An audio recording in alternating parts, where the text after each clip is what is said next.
All right, ready? All right, 3, 2, 1. Wait, you said you were going to count. We're doing it again. We're doing it again. Ready? Oh, that's so bad. It's all right. We'll see if he can slate off that crap.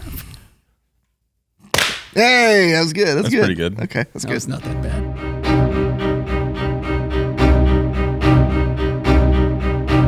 What up, guys? We're here with Lee Fields. Buenos dias. What's up? Dude, thank you so much for coming, honestly. Thanks for bringing me to Dallas. Of course. Thanks for coming. Yeah. Some people say no. I don't know. No one said no yet, but you could have been the one, dude. It was so close. So close. What have you been up to? Like today, Sure. I mixed at Shoreline this morning for Lucas. Oh, you mixed? Yeah. Oh, what did you think?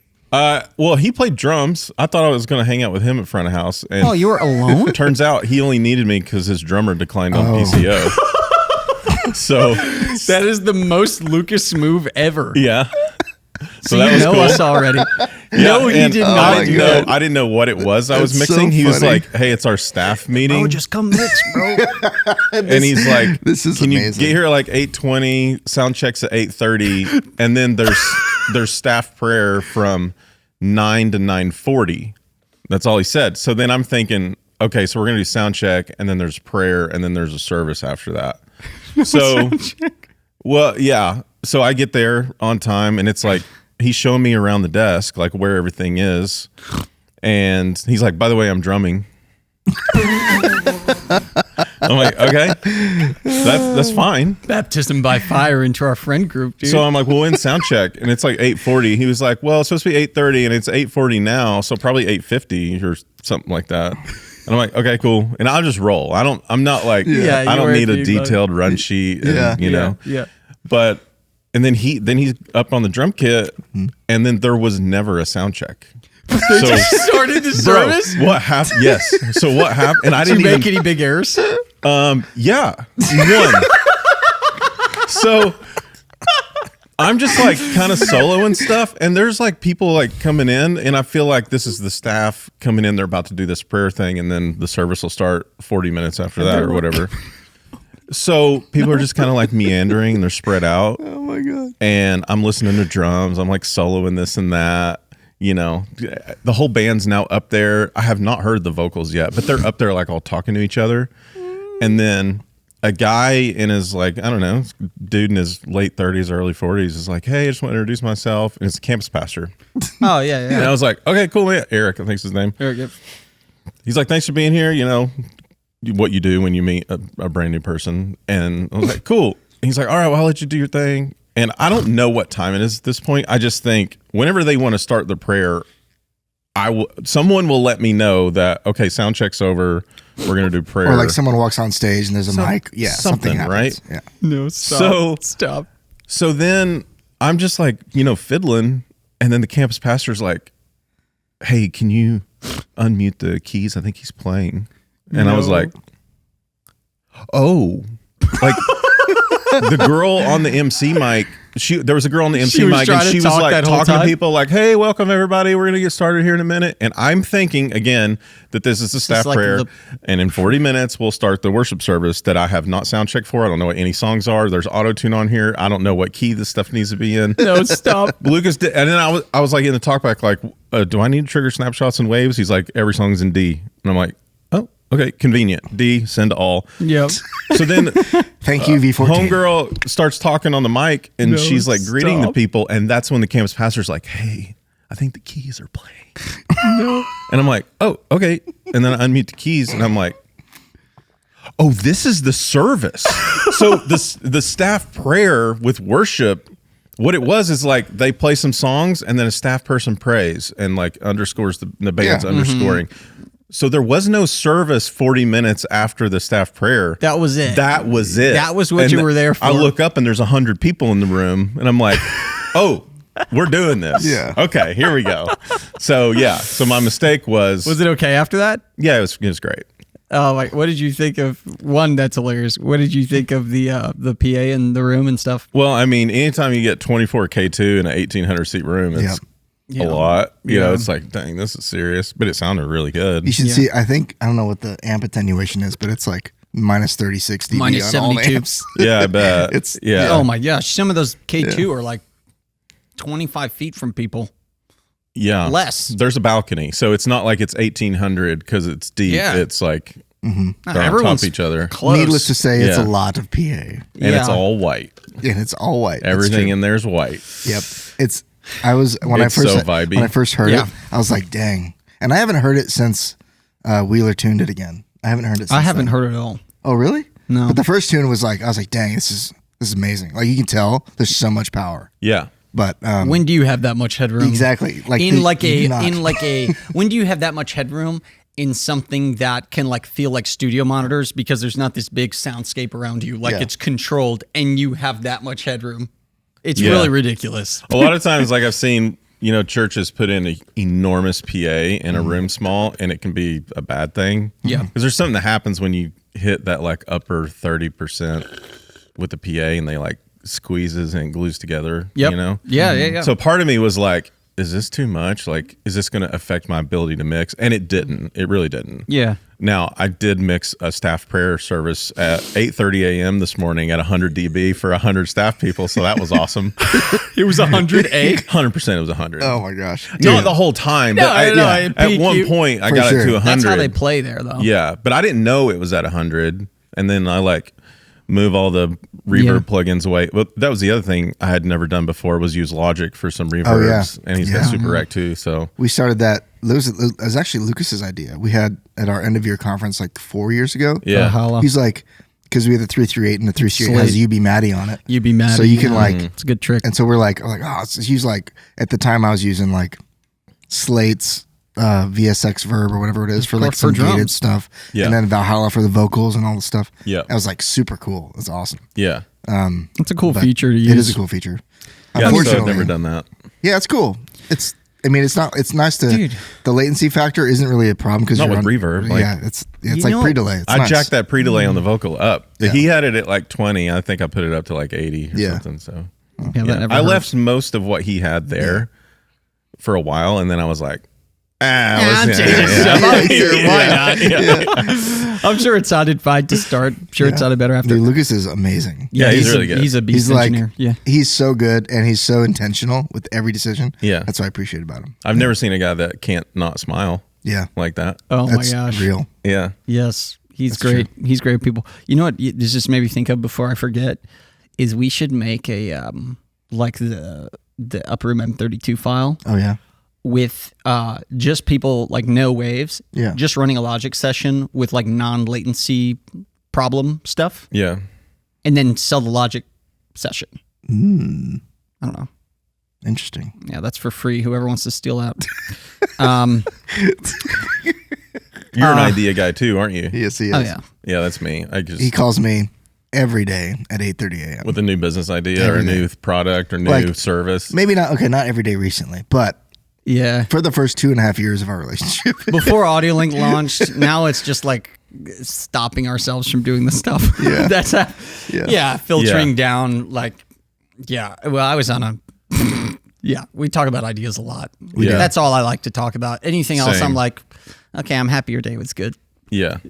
Talking about ideas is what's fun. Yeah, same for me. Really? Yeah, I just like starting new things, but it's mostly out of like trying to solve problems in new ways Yeah. Yes. or dude. just not being okay with the status quo. yes.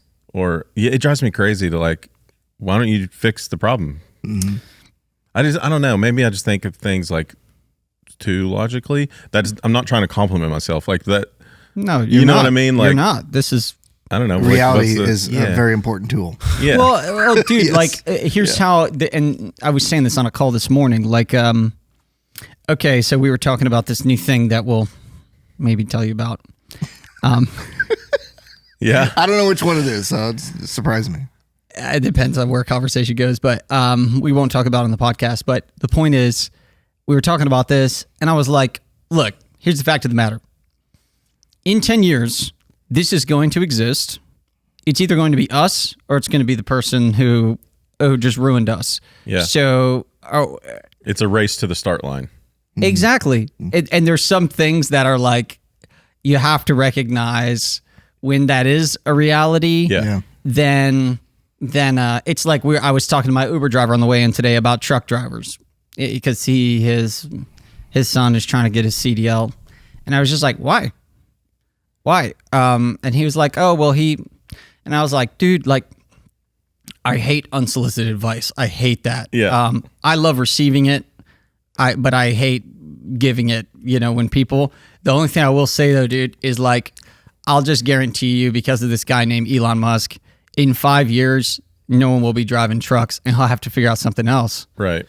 And even if there's money in that now, some things are inevitable. And that's like, we already know autonomous driving, but there's like other things that if you just think a second, it's like, okay, that is going to be gone. Who's going to do it? Yeah. There's probably, if it's that obvious that it's going to be gone, someone's probably already working on it. Yep. And well, Zuckerberg, I think it was last week, he was being interviewed and said AI is going to change marketing for small businesses. Oh yeah. And essentially, like right now, a small business will give Facebook money to say, we want this product to go to these customers. Yeah. But then you have to like play with the audience and the algorithm, and like it has to be massaged. Yeah. That's going away. But what he really meant was, and he actually said this, he's like, well, now small business doesn't have to even hire a creative person because all the content can be created for you. Yeah. Yeah. He goes, at least initially. So every small business in America can have a graphic designer, a video person, that edit That's video, pretty sick. edit And audio. his name is Chad. Yeah. Yeah. His name's Chad. Yeah. It's It's crazy insane, dude. how much in the last 3 weeks I've used ChatGPT, right? Because it's like We're both I realize we're really I'm good like, on it. Yeah. oh my gosh, like ask this, like what's the medical code in Texas for this, whatever. Yeah, you did it yesterday. Who was it on Lucas the text thread? did. Yeah, it was Lucas Lucas. did. He tried to plan my bachelor party. Yeah. He asked ChatGPT to plan my bachelor. And it was Dude, like it'd probably day be a one, sick plan. golf and whiskey. Day two, Yeah. like it's If like we use- cigars. We're gonna, at day three, we're gonna chill. Yeah. It's Yeah, like, yeah. ChatGPT knows, Dude, literally, if with Operator, it could also book everything and plan it. You know Operator? No. We for AudioLink, we have a premium account. It's like $200 a month, but it can execute stuff for you. It's just Really? a browser the window. craziest Yeah. the craziest thing it's done for me so far, still Operator, is we bought a new car, and I needed my car. I still had Illinois license plates on it, so I needed to get new plates on both cars. Plus, I needed a emissions test on my car. I've never done any of this stuff in Texas. I just said, hey, I need 2 new sets of plates in Texas. This is my address. And I need an emissions test scheduled for mine, right? I hate doing this type of stuff. Yeah. Just put that in, and it said, okay, are you cool going to this one? Great. And then put in your card information. Plate showed up at my house. And I went for way. Plate showed up at my house a week and a half later. I didn't know this, bro. That's crazy. Plate showed up did at my house. It did went it on, also- it booked it, it filled out our information, it did everything. It just asked for a couple of verifications, and I had to put my card in to buy the plates. Bro, So for audio guys, like maybe the next time I have iLock problems with Pro Tools, I'm like, hey, bro. Pace is doing the thing that Pace does. Mm-hmm. Will you fix it for me? Be like, here's your login. What's your login? It Dude, could really do it. It needs to be a web browser, and it opens like a Linux. I don't know. It's something with Linux. Yeah, answer. It's a virtual computer that operator uses, and so it's just a random computer that's virtually stored in one of OpenAI's software. Okay. So that's Interesting. I had it make quotes. I had it make quotes for me on QuickBooks because I use QuickBooks Online. Yeah. So I needed like this big thing. It designed this PA system and made the quote like from products I had. Yeah. And then now it'll just do that for me, which like I don't do very That's often now, but crazy. it is pretty crazy. Yeah. All right, dude. All right. Sorry. Okay. Can you, I want to hear your story. I know nothing, like near nothing about you, dude. Okay. Just that you were involved with MXU. Other than- I know that you're a great engineer. We are on a And- campaign to get Behringer to make user manuals. That's what we're on. Yeah. Right? I Yes, have yes. hot takes sometimes on the internet. Yes, yes. I saw maybe your thing about the Midas heritage or something. I mean, I don't know. I'm just saying that's all I know about you other than Okay. the conversation we've had today. Yeah. I would love to hear your story, dude. how far back you want me to go? Whatever you want to do. We don't have any time 1985. for us here. Just Yeah. whatever you think is valuable. I mean, I'll like go quick, and then if you want me to elaborate, just, Yeah, dude. I grew up in church, playing church music. Didn't like school. Same. This is in Knoxville. this was in Knoxville, East Tennessee, and then went to college at Lee University in Cleveland. Oh, nice. Yeah. do you guys know that Conveniently school? named. I do. I have a bunch of friends that went there. Yeah. Random. I was there maybe 7 months. Oh, very good. I definitely played Halo more than I went like to that. class. Which one? Which Halo? Halo.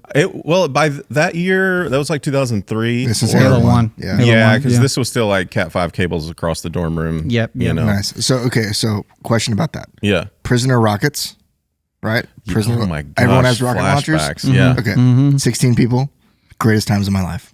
Oh, That's true. And people are just flying everywhere. And then when I met my wife, she said, "Do you want to have a LAN party with the Xboxes?" Oh or my something?" God. I was your like, wife? Yes. Wait, your wife plays video games? Yes, she did back in the day before kids and more Same, important things dude. in life. My wife plays Halo as well, but Yes. we'll discuss this later. That's awesome. Continue. Sorry. So dropped out of college, and my buddy's band was like, "Hey, will you come be our first sound guy? We're going on a tour."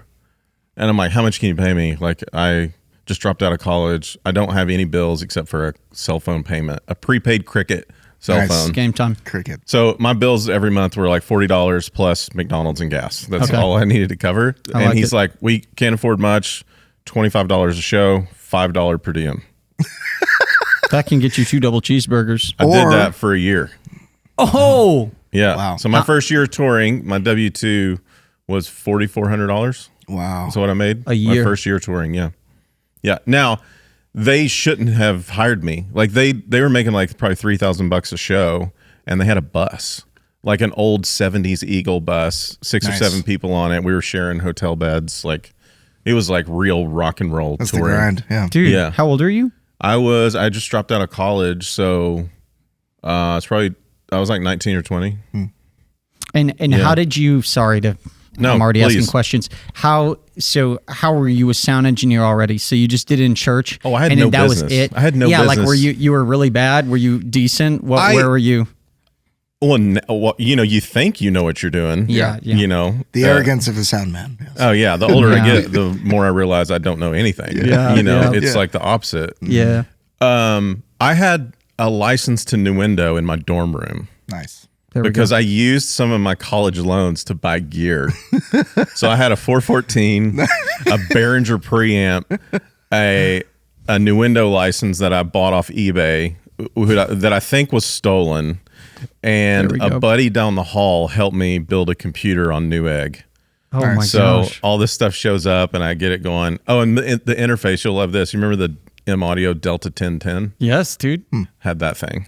Oh my gosh. So then I'm just like learning how to mix that way. I didn't know why a compressor did what it did. I knew Yeah. what compressors were. It was an option in the Yeah. pull down, like you know what I mean? Yeah. Yeah. I didn't know what attack time was. I didn't know what release time was. Yeah. I knew what reverbs sounded like. Yeah. I didn't Yeah. know the difference in a hall and a plate. Yeah. And now I'm being paid to do it. Got it. So that's the level, dude. That's amazing. Yeah, and like I'm out on the road with this band. Actually, the very first paid show I ever had was here in Dallas. Okay.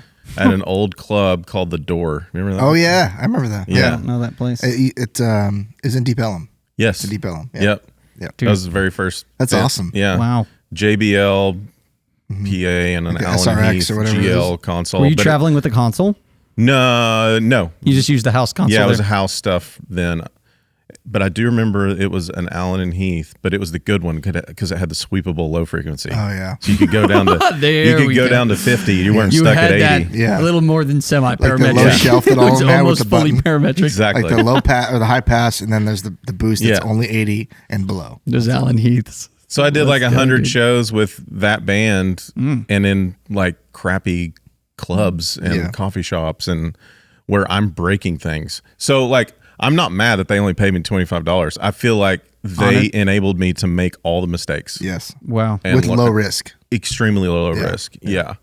And everybody was young. I mean, they were 10 years older than me ish, but that's still young when you're 19. Yeah. And we just had fun and I just learned. And then what happened? So for about 3 years, I toured full time like that, but they got a record deal. They got a real bus. Then they start being the opening band on bigger tours, 2,000, 3,000 seat rooms. Then you start working for the next band because they need a guy. Then the next tour, you're working for the headliner. So I did that and just kind of worked my way up.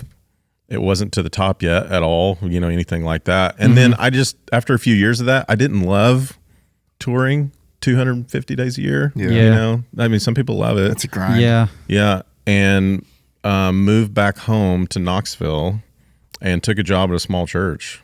Nice. It was a total just big shift. So like your main like teeth cutting season at the beginning of like really getting bit, I call it getting bit by the snake, but of like really like diving in, learning compression, learning all the like nerding out. Yeah. Was that more in tour realm that you were thinking of the context of learning these skills, or because with me it was church entirely? Like, yeah, you see what I'm saying? I do see what you're saying, and I would, if you'd asked me that at the time, I would have probably said, yeah, that's what I'm learning right now. But I still wasn't. It still took a long time. Yeah. So I think I actually learned how to mix more in the church. Yeah. Even though that I was out on the road, like it's combat audio. You're surviving. Yeah. It's 100%. Yeah, you're not thinking about like, oh, if I can just use this 1176, No. the vocal get way better. It's like no feedback and get it loud. Yeah. Totally. Yeah. That's all it is. Like the win is intelligibility versus actually good. Yeah, totally. Okay, I understand. And like learning like what a crossover is and why the amps need to be powered a certain way. So it was like learn fundamentals about live sound reinforcement. Probably more technical than artistic on most. Absolutely. Yeah. It was all the like technical foundation stuff first. I see. Then you go to the church and you're in the same venue all the time. Yeah. Now I can be a little more creative. Yeah. And I don't mean that by like, let me show you what I can do with a tap delay. I mean more like now I'm mixing music now. Mixing the music, yeah. Because I'm not having to worry about like, why is the left going to the right and the horn on this side's not working and then the horn on this side is? Because that's what I did for years touring. That's probably more why they had you there, is just to make sure it all works and I it think happens. so. Yeah. The value for a new band hiring someone is just like, at least there's somebody here that'll make the show happen. Yeah. Yep. Where a more established band, it's that's a different thing for most. I think most of them. Yeah. Yeah. But then in church, like the musicianship is lower than a touring band. Different songs every night, and Yeah, the musician. I mean, volunteers. different songs every week, and yeah. So there was a worship pastor on staff. This church was like 900 people, 1,000 people in Knoxville, Tennessee. So we're not talking that's not like that small. No, it's not like Passion City Church. It's Yeah. That's not 200 people in a tiny room. Yeah, No. that's what I thought you meant. No. So they had some gear. They were buying stuff. Yeah, I put a PA in for them. And I didn't know anything about integration and like why you need to hire people to do stuff. So they were that's like, not that important. What's it going to cost us to buy a PA? And this is by this time it's like 2006 or 7. So compact line arrays were coming out. Yeah. It was the new thing. Yeah. And Meyer had just come out with the Melody. Yep. And I just called Blackhawk in Nashville and was like, what's the Melody cost per box? And he told me, I think it was like $4,500 or something. And then I was like, I downloaded Meyer's software, the map software. I put the room in, and I'm like, we can cover this whole room for like 7 boxes aside.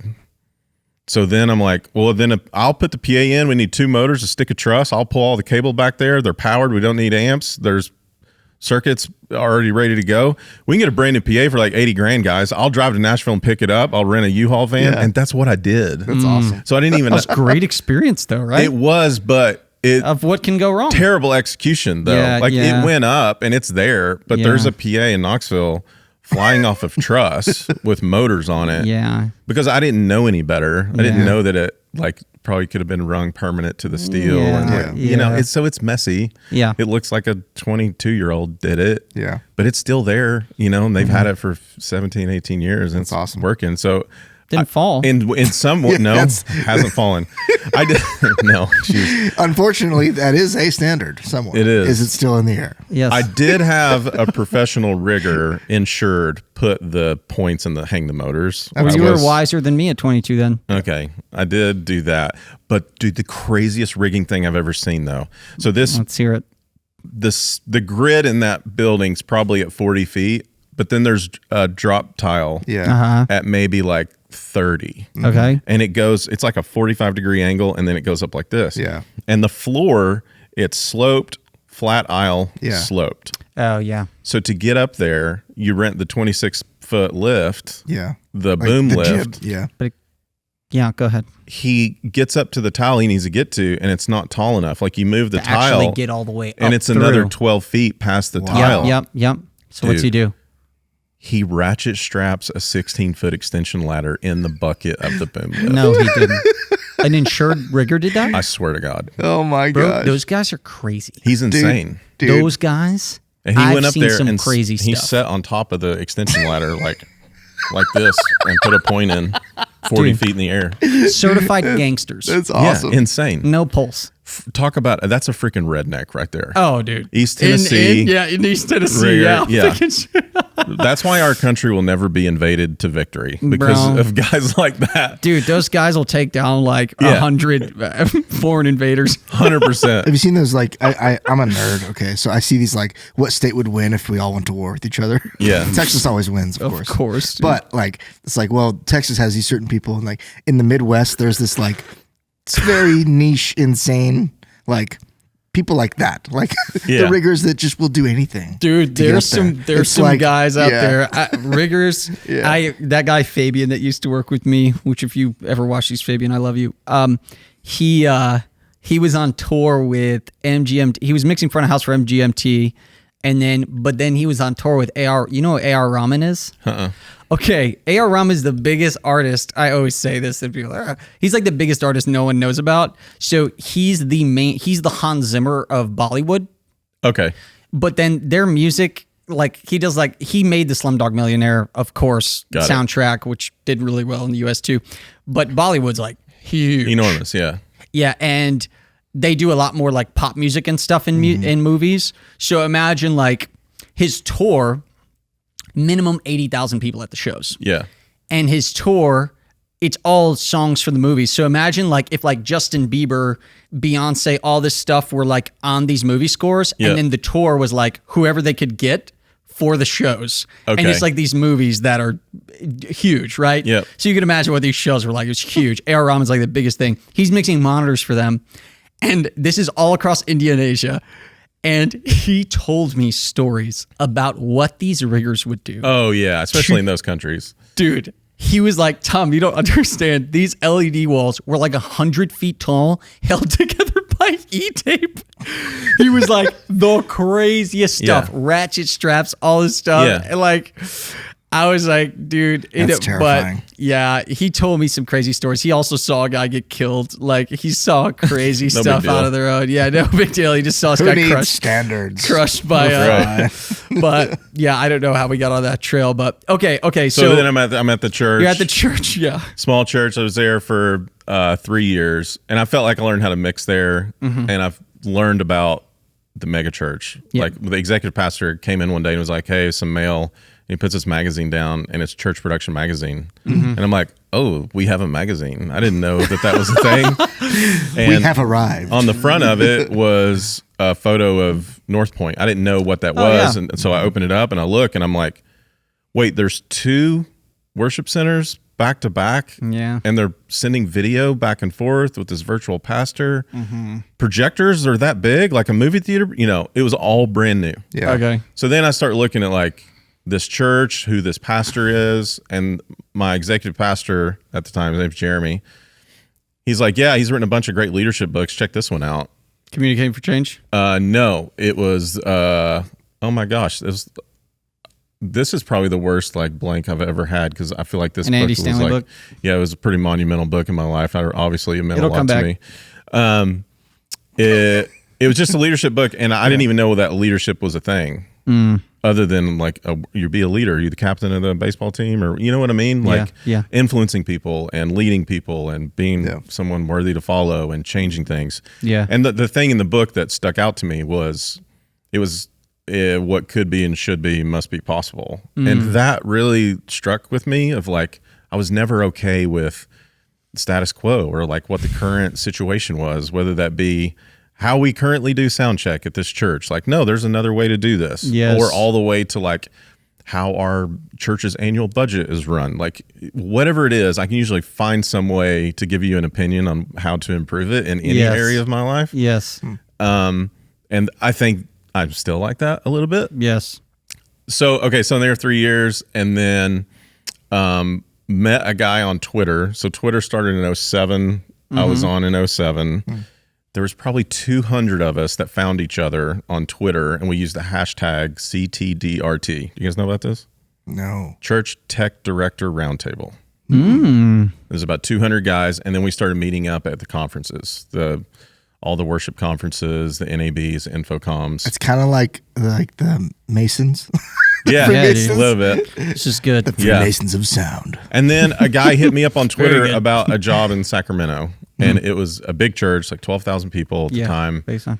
They had a touring worship leader, and they're like, hey, we were looking for somebody with church background and touring background to be the audio director for the campus. And I moved out there and took the job. That was Lincoln. Lincoln Brewster. Lincoln Brewster. Yeah. Oh, okay. So I worked for him for a long time. Started off as the audio guy there. They grew like crazy. It went from one campus to 12 at one point, if you count prison ministry. And, Oh yeah, I've heard every they do church cool wants to stuff with count that. everything Online, to tell you is how a many campus. campuses they Yeah. have. Like, Yeah. oh, the coffee shop here's a campus too. That's Yeah, what's like. we have a group Okay, of 30 question. that meets in Nicaragua. That's our international campus. Yeah. Yeah. Okay, I have a question. Yeah. So Lincoln Brewster Yeah. is an unbelievable guitar player. Oh obviously. my gosh. Yeah. Okay. Did he actually use a pod every week? Yeah. 100%. Yeah. Yeah. Is that real? That's real. Because he had presets and everything that they sold. Yeah, that's absolutely real. Okay. Yeah. And That's great. That's encouraging. Because And it one of my was- close friends used the pod, and he's like, "These are Lincoln Brewster settings." I'm He like, would get the new he's- pod when it came out, and then he tried other stuff too. So Yeah. he did the Axifex thing for a little bit, and Yeah.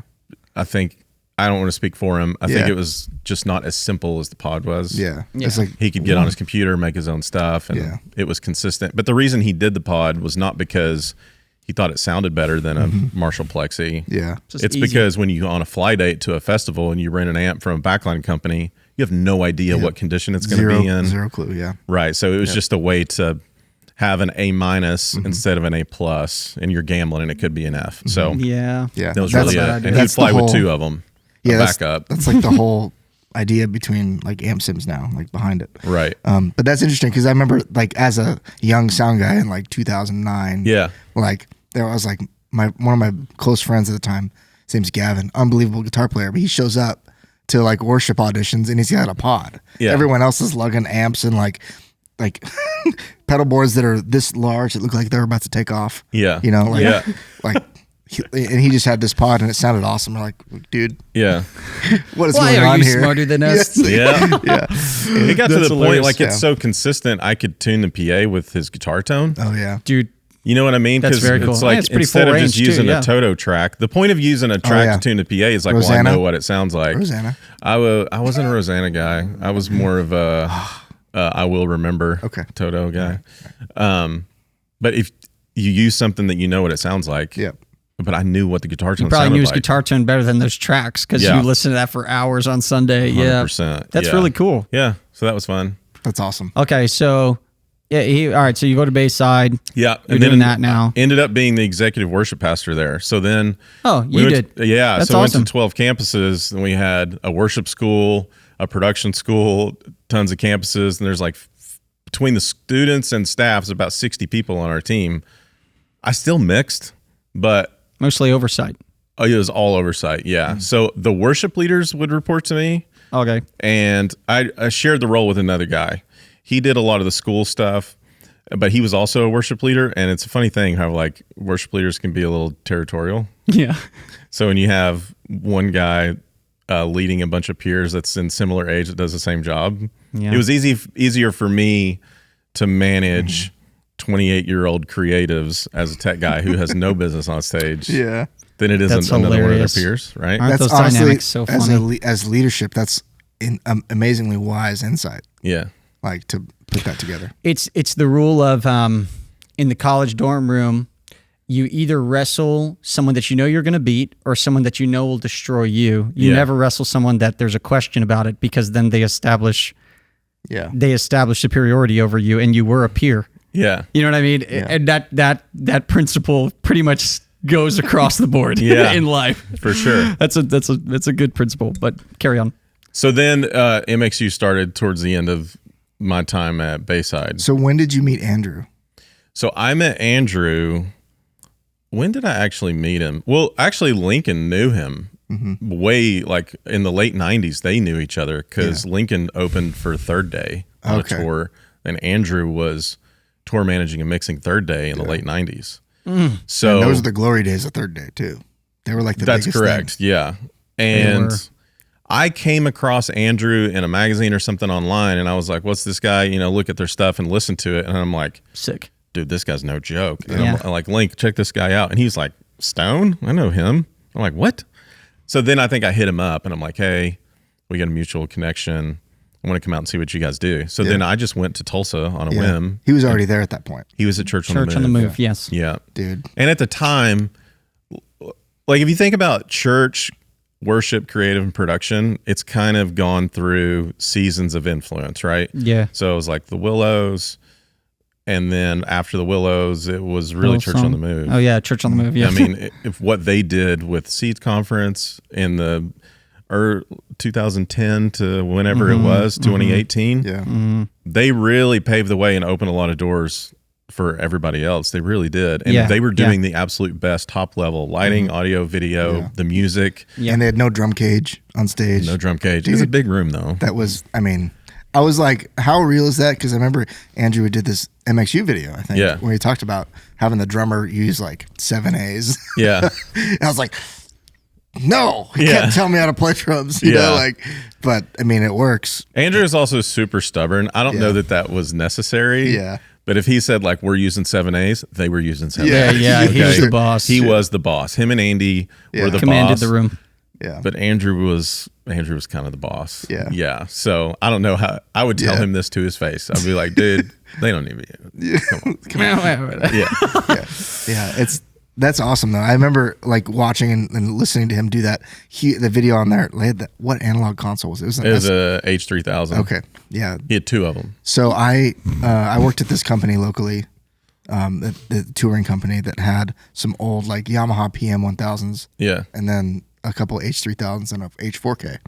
And like the 3000, they had the monitor version with all the auxes. Yep. And my job was to go through and listen to every pot on that desk. And it was like 56 channels. So it's like, I don't know how, it's at least 10,000 knobs on that desk. Yeah. Like, and so you got to go input and then every output to that input. And like on line level, mic level, and then the inserts, then everything. Because they're selling them and everything. It's just oh my gosh. the tedious work. So that's a fun job. I connected with him because I was like, this guy has the desk. I just like, I'm. Did you ever meet him? No, I never met him. Okay. No. Yeah. I met Andrew once. I had a lot of respect for like what he's doing because like the fluidity with production. And how it's like, it's everything is pointed towards a goal. Yeah. Right. And there's no like rando over here doing his own thing. That's true. It's like everyone's married to the vision. Yeah. Yeah. That was the shift that happened. Yep. Church. I don't think any churches were doing like it was like when the connection took place between the, calling, worship sales and production and stuff ops. It was like when it connected. Yeah. And I feel like Hillsong like started to like produce a lot of, because then they connected like social media and all this, their music, like building a brand for your church and it being like a thing. That they were probably some of the early people that were like doing that. It was one cohesive experience. And it was definitely, at least on the touring stuff, like what United did early was like that influence. But like week in, week out at church, what Church on the Move was doing was still different than what was happening in Sydney. Yes. What they were doing in Sydney was still incredible. It was just a little different. Yeah. You know? I feel like the Church on the Move, when I first heard about it, I was like, Gospel Bill? What's Gospel Bill doing? Because I watched the Covenant Rider, you know, like like as a kid, I watched those movies with Kenneth Copeland and Jesse Duplantis and all the so whack, bro.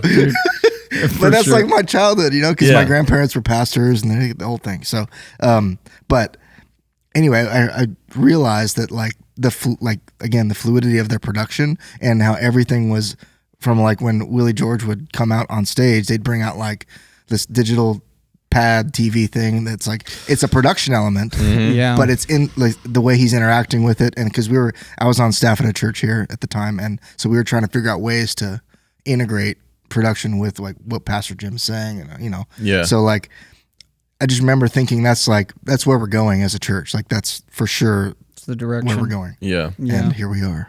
Yeah. Oh, that's really cool. All right. So you meet Andrew. MXC was starting in the store right now. Yeah, it's right around that time. So, we were meeting up at conferences, and then we're speaking at conferences, and we're doing these freaking stupid breakouts at conferences.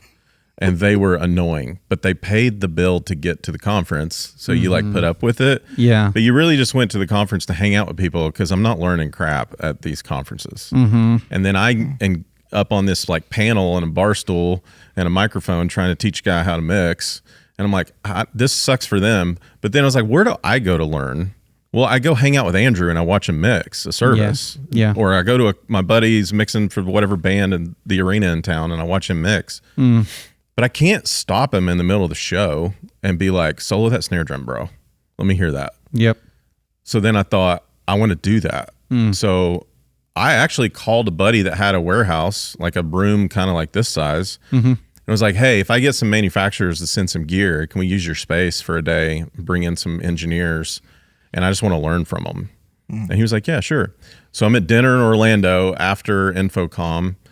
And that's when I threw it out. Like, hey, let's do this. Let's go to this warehouse, set some gear up, and I want to be able to stop you. What do you guys think? And they're like, yeah, let's do it. And then I was like, I think people would pay money to be at this thing. Eavesdrop on the conversation. Yeah. So then it really it was one of those moments where I was like, this idea is a freaking good idea. And let's just do it. I didn't feel like there was let's test the waters. It's like, yes, let's do it. Let's just do it. Let's do it. Yeah. So I found a sponsor to pay for the travel for the 3 of us and a couple support people. You and Andrew and Jeff? And then called my buddy John Cassetto, the worship pastor at Saddleback. It was like, hey, can we do this thing in one of your tents? And I say tents. They have sprung steel structure, these giant buildings all over campus.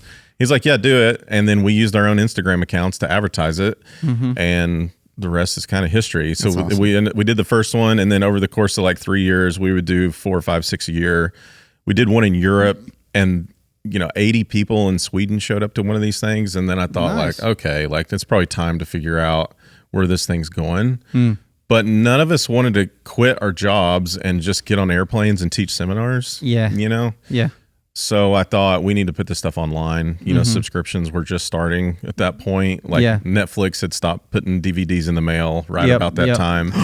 And I was like, let's go film for a week and put some content online. And we got some, I found a company online that would let you host your content and you could have subscribers. I didn't have to go build a custom website. There was stuff already out there. Thing, yeah. It was called Teachable. So that was the whole back end of how it started. Okay. And then we launched, and then people are signing up. Now we got to go make more content. And then you start realizing okay, we would change this differently. Let's do the billing differently this way. It would be cool if we could do some custom pricing things. And Andrew was using some of his buddies in town for the operational side. So Andrew kind of ran the day-to-day back end of the company. I was the idea guy, where we're going to go and what we're going to do, new products and stuff. Andrew Stone. Got it. And then he passed away in 2019. Yeah. And what happened at that point? I guess it may actually right before he passed away, it started growing to the point where I thought, we're going to need someone full-time to really run this thing, ownership of the software side. Yeah. So I hired a guy to run that full-time. He still works for the company today. He runs it. Okay. And then Andrew passed away in 2019. And then it grew like crazy, thousands of people on the app. We never expected it. We had 5 employees, and then I left staff at the church, started doing that full-time. And then sold the company a year ago, 2024. Wow. Who did you sell to? To Jeff. Oh, yeah. That's all. To Jeff Sandstrom. Yep. That's awesome. Yep. So it was pretty much the team was you, Jeff, and Andrew, and the 3 of you guys. Yeah, it was the 3 of us originally. Got it. Yeah. Dude, that's amazing. What I really love about what you did is I remember watching some of these videos and thinking it's so approachable. It's so it's not, you're demystifying this console, whatever it was. Why does an X32 sound good? It shouldn't sound good. It's Behringer, but it does. Yeah. Those things. It making it, the YouTube generation people. Yeah. Which I think I don't know if I'm the YouTube generation. I think a little younger than me, maybe, but like probably that whole idea of you know what prisoner rockets are, so that's not that's not YouTube generation. Yeah, but like just the accessibility of these things that up until that point, like no, you did not have to have any outboard gear to have reverbs. You didn't have to have like compression on every channel. You could do anything. Yeah. And how do we use that now? And then that's right when MXU kind of like, for the church world at least, like paved the way for that. And that's just the general knowledge. Yeah. I appreciate you saying that. Yeah. Yeah. I mean, that was the approach. You know, I'm just really passionate about people getting better at what they do. Yeah. Yeah. And I feel like some of the biggest roadblocks are just misconceptions and then overcomplicating things. Yeah. Yeah. You know, it's like sticking to fundamentals is what gets anybody anywhere. All day, dude. Yeah. I know. And like, I'm into sports and I've got a kid who's into sports and is taking lessons, and I know some professional athletes. And when you look at like what these guys do to become like the greatest in the world at anything, and it's just an insane commitment to fundamentals, dude. Oh my gosh. Yeah. There's some natural giftings that have to be there. Sermon right now. You know, there's like, you have to be, God has have to given people a gift to be the best in the world at something. I do think that's true. Yeah. Like, I couldn't go do what Tiger Woods did for 10 years and get the same outcome. That's not going to happen for me. Yeah. No. But my gift is to, I think, be a good audio engineer. And so we think so too. If you put the same discipline and regimen and focus on fundamentals into whatever it is you're good at, it could be investing into real estate. Like, it's just stick to the fundamentals. Like, it works. You ever hear that phrase, like, rules are meant to be broken? You know? I think that applies once you have the fundamentals. Like, you can only do that after you know everything. Right. And you do it perfectly every time. Right. And then you can know what rules to break. Yeah. Like, I remember looking at my mix templates from 2017.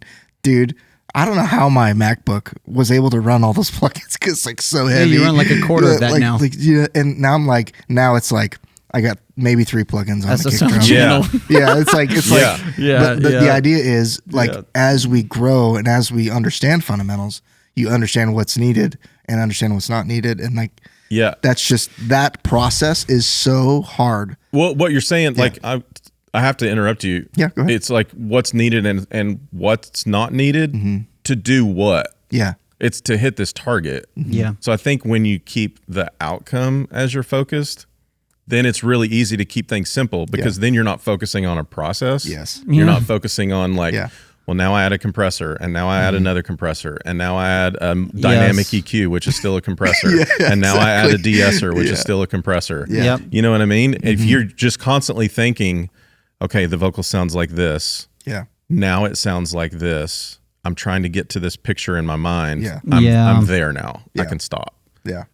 It's getting the picture, which is where the 10,000 hours are. It's I they just don't heard have this a on good picture in their head. Totally. That's why they all suck. I heard this on a golf podcast, and Which one? Which one was it? Wicked Smart Golf. Oh, okay, cool. You know that one? I've listened to some of them. I'm not that rigorous, but I listen to multiple golf podcasts. Some are just like the boys just talking smack, and then these two guys a little more technical. It's extremely technical. Love that. And because there's so many different parts of the golf swing and it's a lot of physics involved. It's a lot of physics, and they're talking on this episode I'm listening to yesterday on the plane, and he said something, and I was like, that's it. That's what I'm talking about. And he's like, there's nothing you can do. You won't improve your golf swing if you're constantly thinking about everything you need to do in the golf swing. Yes. You have to just think about where the ball's going to go. And it has to be in your muscle memory. And if it's not there, you suck. Right. Dude, okay. So, I've been waiting to talk so hard in this section, because what we're talking about right now, I've been thinking about so much lately in this, like, it's this delineation between, like, the pack, even, look, this is the delineation, I think, from everybody to, like, the pros. This is delineation from the pros to the elite. This is the delineation from the elite to the Roger Federer and the Kobe and the LeBron and the untouchables. 1% among 1%. Yeah. Exactly.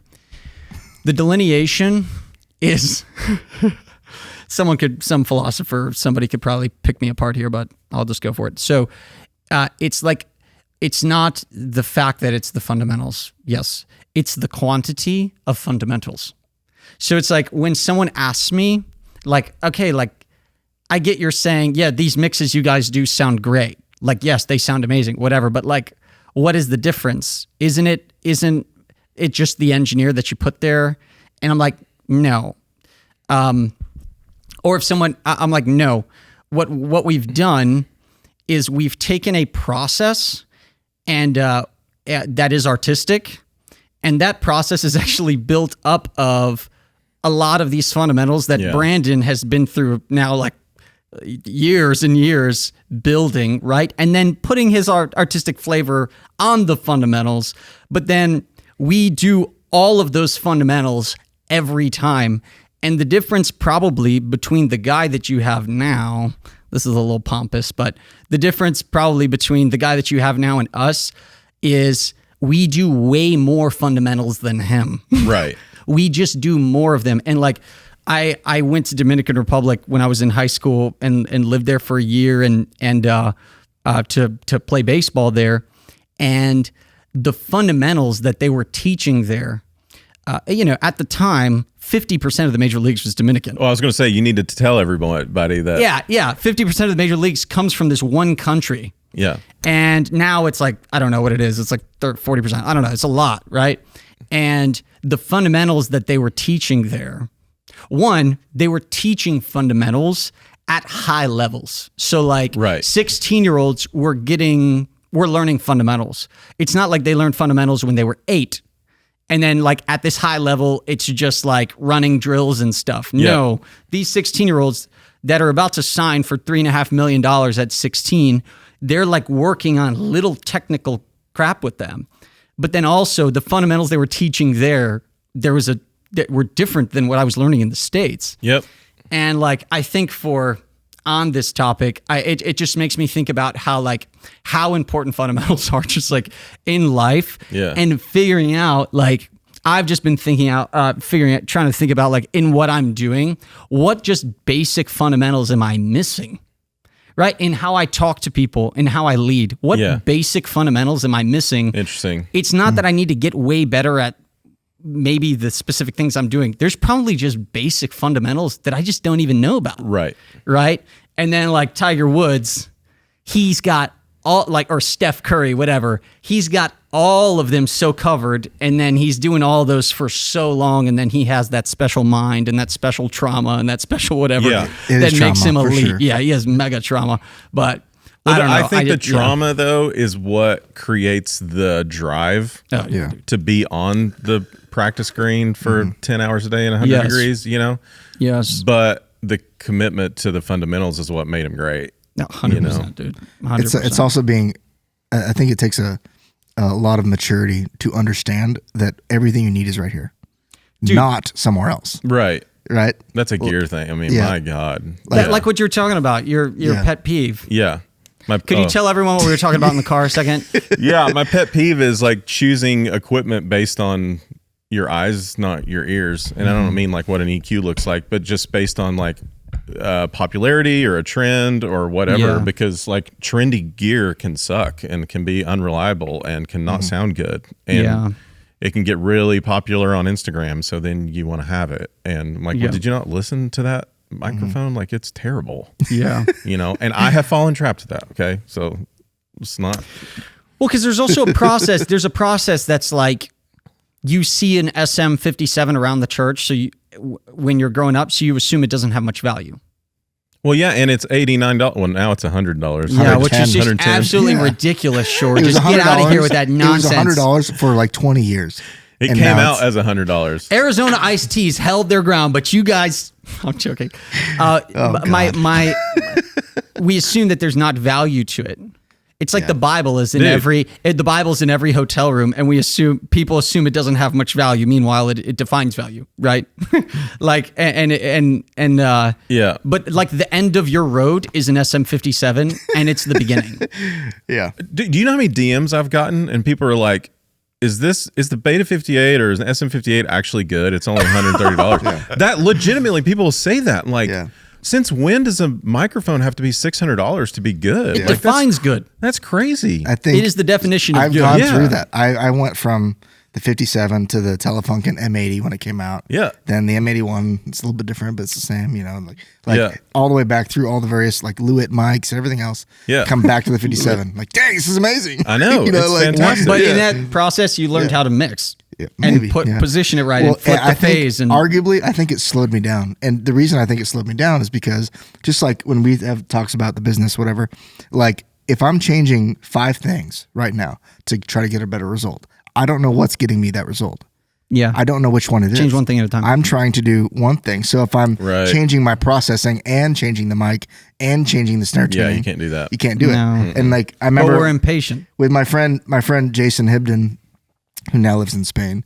In like 2012, we were in this studio in Dallas at Christ for the Nations down the road, and this guy Randy had all the mics. He had all of them. Mm-hmm. So we're like, what do we like? So we put out a snare drum, and we had a snare.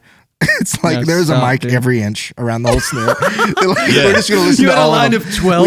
He had like 48 preamps. We used 38 of them or 40 of them on the snare drum, top and bottom, 414s everywhere. Just and just what do we like? And it's just that process defines why people don't improve quickly, because they are convinced that they're not the problem.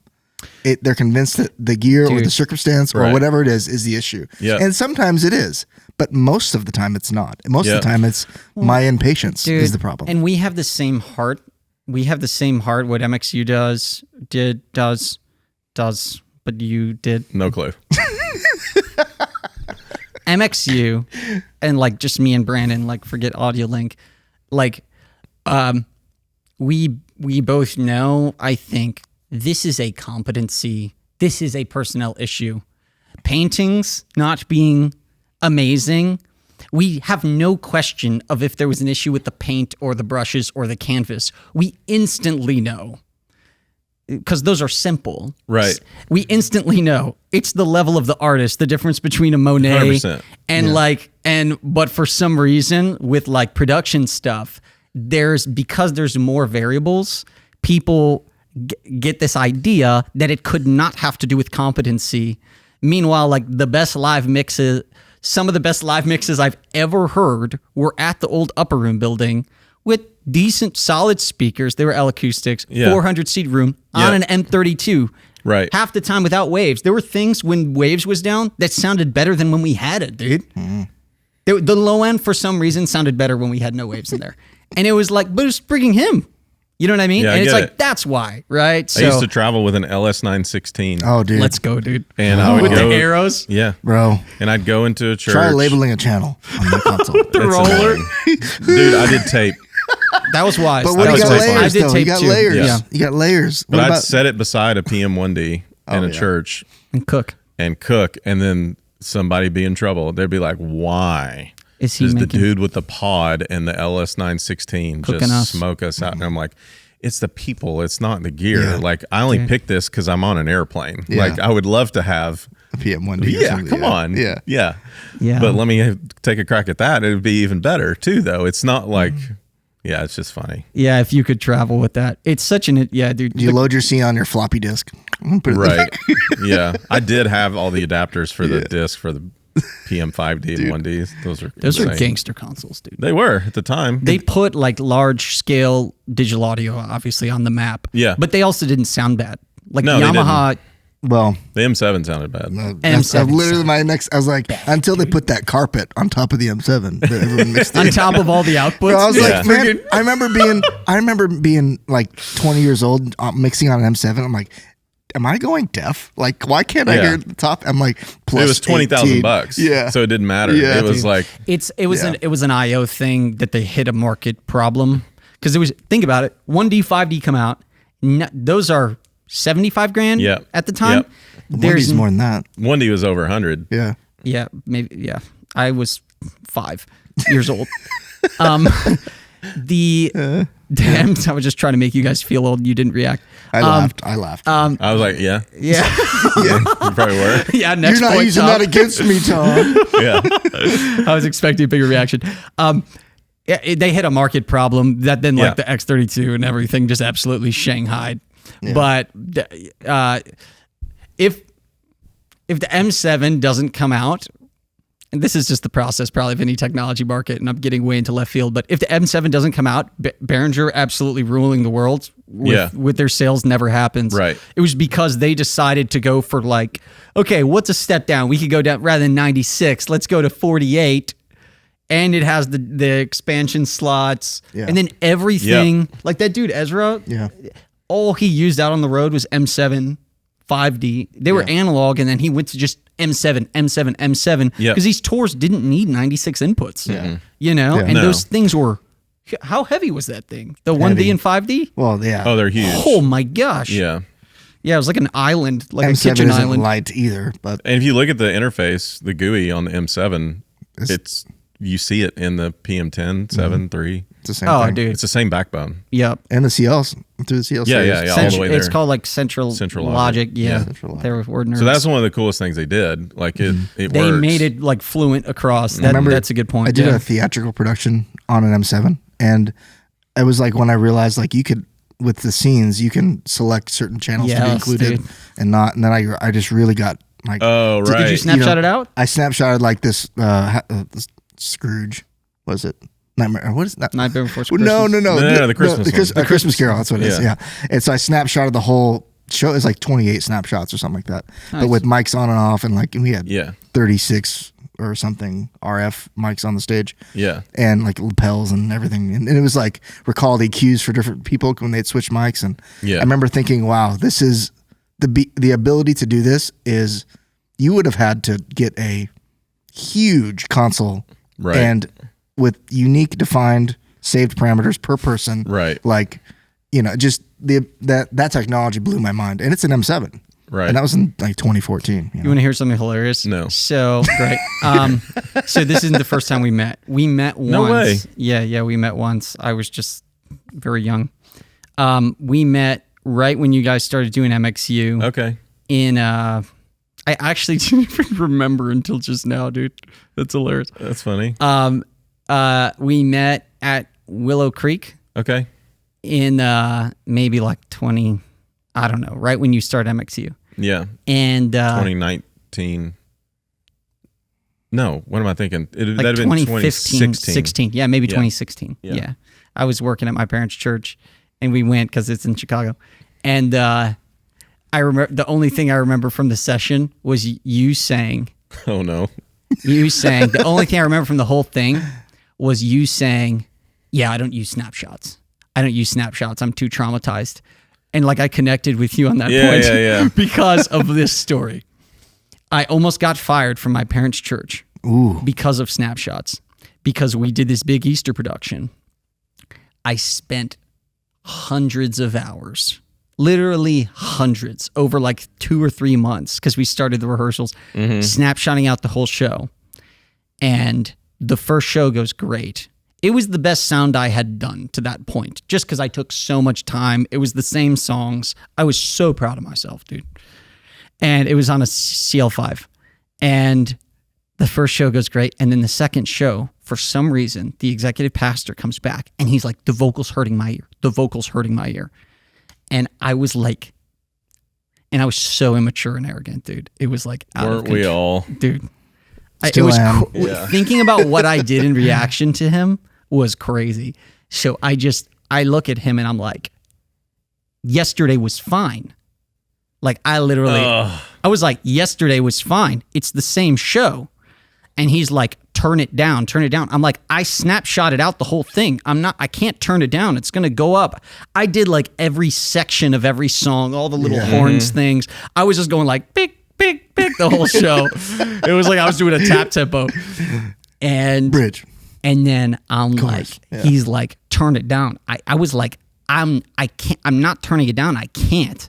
And he like yells something at me. I was like, fine, you mix. And I stepped away from the board. And you bounced? I pretty much just walked away and just sat there. And then like all this crap started going wrong. my god! god! And then I went back on, and they like screamed at me afterwards. But after that, I never used snapshots again because I was traumatized. To this day. Yeah, I don't use snapshots. Yeah. I use them now sometimes. But I connected with you at that point. That's funny. Yeah. Dude. It is a learning curve to learn how every console does it. Yeah. And it can be intimidating to learn the different workflows because if you screw it up, it can cost you your job. Yeah. So I think that's where the trepidation is. Yeah. You know.